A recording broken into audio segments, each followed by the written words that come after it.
নাম কি? আমার নাম সুচিত্রা সরকার। বলছি এখানে কি করছেন? হলুদ সিদ্ধ করছি। তো আপনারা কতজন মিলে এই কাজটা করেন? কতদিন ধরে? কতজন মিলে একসাথে এই কাজটা করেন? 11 জন। 11 জন মিলে? কোনো স্বনির্ভর দল নাকি আপনারা? কি নাম? বসুমতী। কতদিন ধরে এই কাজটা করছেন? কবছর ধরে?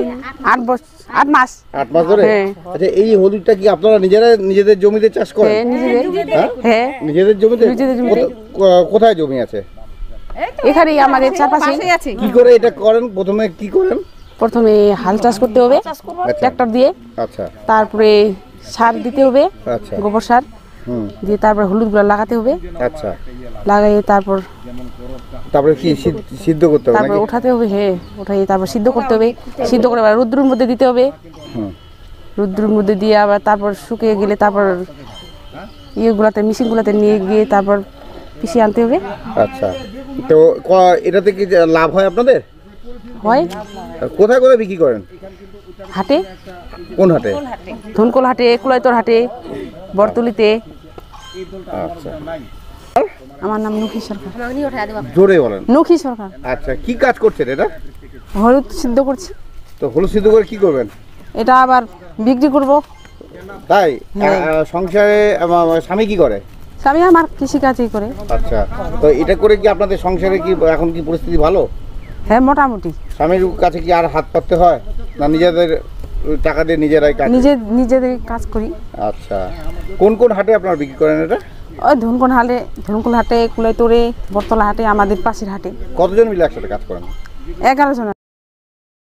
সময়ের সঙ্গে পাল্লা দিয়ে বাড়ছে দ্রব্যমূল্য, আর সেই মূল্য বৃদ্ধির সঙ্গে তাল মিলিয়ে চলতে গেলে স্বনির্ভর হওয়া ছাড়া কোনো গতি নেই আজকের দিন। আর এই পরিস্থিতিকে মোকাবেলা করতে এবার মহিলারা একজোট হয়ে স্বনির্ভর হওয়ায় নতুন পথ নিজেরাই খুঁজে নিয়েছেন হলুদ চাষের মধ্য দিয়ে। উত্তর দিনাজপুর জেলার কালিয়াগঞ্জের জলঙ্গি গ্রামের মহিলারা এখন 2 পয়সা লাভের মুখ দেখছেন হলুদ চাষ করে।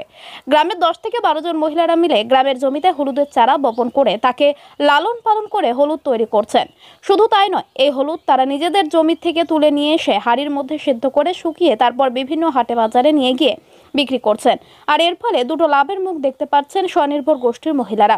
স্বনির্ভর গোষ্ঠীর মহিলারা জানান, একটা সময় তাদের সংসার খুবই কষ্টের মধ্যে চালাতে হতো। স্বামীর একার রোজগারের উপর তাদের তাকিয়ে থাকতে হতো। সব সময় তাদের ভাত পাততে হতো স্বামীর কাছে। কিন্তু আজ সময়ের সঙ্গে সঙ্গে সবকিছুই বদলে গিয়েছে। বর্তমান সমাজ পরিস্থিতির উপর দাঁড়িয়ে তারাও অনুভব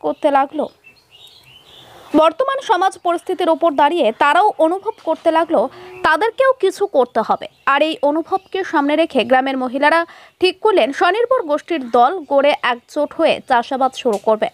আর সেই থেকেই পথ চলা শুরু হলো মহিলাদের। আজ গ্রামে তারা একজোট হয়ে শুরু করেছে হলুদ চাষ, যার চাহিদা সবসময় রয়েছে। মহিলারা জানান, তারা এই কাজ করার পর বিভিন্ন হাটে হাটে গিয়ে একদিকে যেমন হলুদ বিক্রি করছেন, তেমনই তাদের কাছে অর্ডার আসছে বিভিন্ন জায়গা থেকে। আজ আর তাদের কষ্টের মুখ দেখতে হচ্ছেন। 2 পয়সা হলেও তারা লাভ দেখতে পাচ্ছেন এই চাষ করে। আর এতে তারা নিজেরাই স্বনির্ভর হতে পারছেন। রান্নার মশলা হিসেবে হোক কিংবা প্রসাধনী ও ভেষজ চিকিৎসা, হলুদের গুণাবলী অপরিসীম। তাই হলুদ এর কোনো বিকল্প নেই। আর এই হলুদ চাষ করে এখন লক্ষ্যে লাভ গ্রামের মহিলাদের।